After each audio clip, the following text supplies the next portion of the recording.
పన్ను తీయించుకున్నారు, okay, infection అయిన వాళ్ళు పళ్ళు తీయించుకున్నారు. సో ఇప్పుడు బ్రిడ్జ్ కట్టించమని మీ డెంటిస్ట్ మీకు చెప్పుంటారు. సో బ్రిడ్జ్ చేయించుకున్నది ఖచ్చితంగా ఈ వీడియో మీరు చూడాల్సిందే. బ్రిడ్జ్ చేసుకునే ముందు చాలా మందికి ఒక డౌట్ ఉంటది, మరి నేచురల్ పళ్ళు మనం ట్రిమ్ చేస్తాం కదా, దానికి ఏమైనా రూట్ కెనాల్ అవసరమా, దానివల్ల ఫ్యూచర్ లో ఇబ్బంది ఏమైనా ఉంటుందా?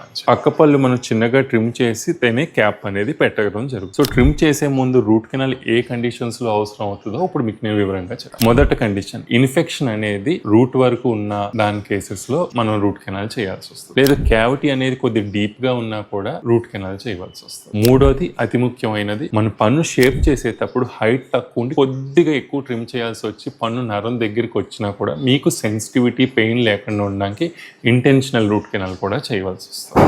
సో ఇలాంటి కండిషన్స్ లో రూట్ కెనాల్ చేయొచ్చు తప్ప ప్రతి బ్రిడ్జ్ లోని రూట్ కెనాల్ చేయాల్సిన అవసరం అయితే లేదు. సో బ్రిడ్జ్ వేయించుకునే వాళ్ళందరికీ ఖచ్చితంగా ఈ వీడియో స్ప్రెడ్ చేయండి. ఇంకా బ్రిడ్జ్ వేయించుకోవాలనుకునే ముందు ఇంకేమైనా సందేహాలు ఉంటే కామెంట్ రూపంలో మెసేజ్ చేయండి.